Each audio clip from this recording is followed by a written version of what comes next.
Hey everybody, this is Aaron. Today is June 20th, 2013. And I've been in transition for a year. It's been a year since I started. I started testosterone on June 1st, 2012, and I had chest surgery on June 18th, 2012.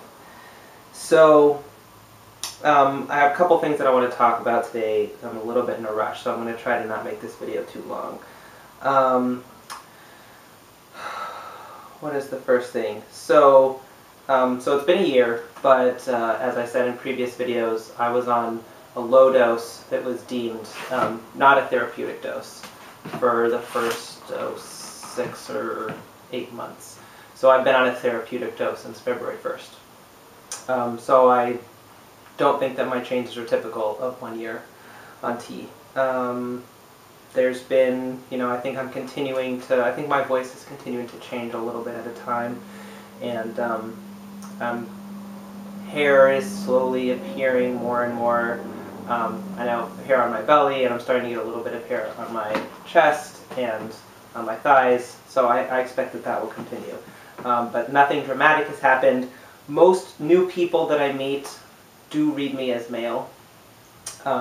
People who knew me before as female don't necessarily notice anything different.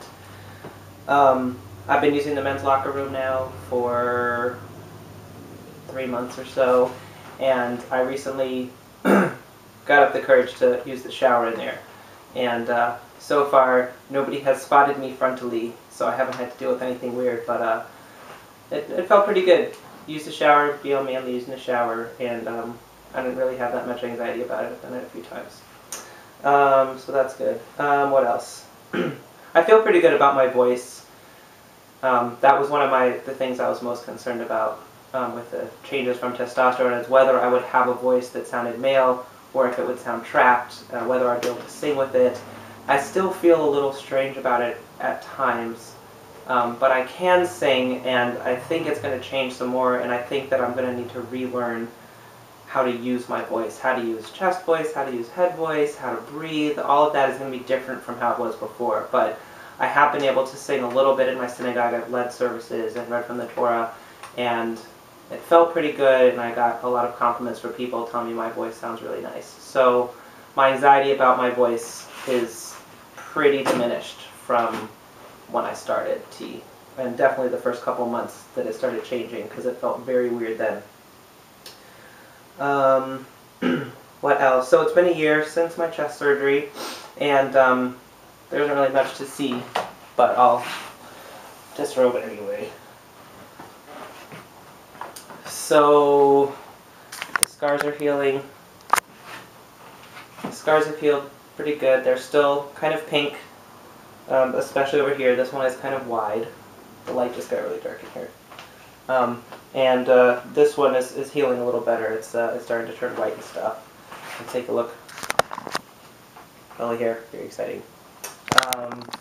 There's not a lot of bulk up here. It still feels pretty flat to me. And I've been working out, but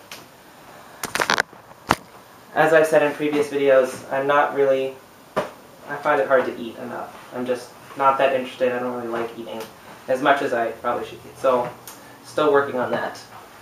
What else do my notes say?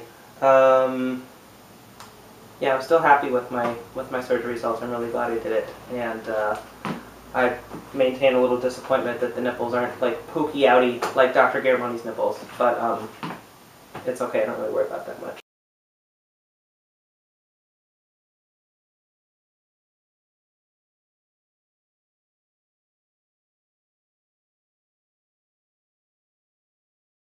The third and last thing that I want to talk about is that there can be unanticipated consequences of deciding to transition. So in my case, I'm 36 now, I was 35 when I started the process. In my case, it was something that I avoided doing. I stuck my head in the sand and I said, I kind of feel like a man inside, but I don't want to mess with my body. I'm gonna be fine with my body. I can make it work. And I kind of put the idea of transition in a box and locked it away. And So then finally, 10 years later at 35, I was saying, you know, I'm miserable, I'm disconnected from my body, this isn't working, I guess I need to confront that box. Even though I was terrified that if I opened the gender dysphoria box, I would find that I wanted to transition, and I was terrified to find that as an answer. I really didn't, it just felt so scary to me and weird. But I did it anyway. I confronted it and I opened the box and I was truthful, I was honest with myself about how I was feeling and what I wanted. And I got to know myself a lot better, and I got to be a lot more honest with myself. And once I did that, I found that it's harder to keep other boxes closed. Other boxes of feelings that I didn't want to find out and I didn't want to explore and I didn't want to acknowledge. It's been harder. It's become impossible. So now, if I locate a box myself of something that I've been avoiding or in denial about, I can't just put it away, and I can't just pretend it's not there. And that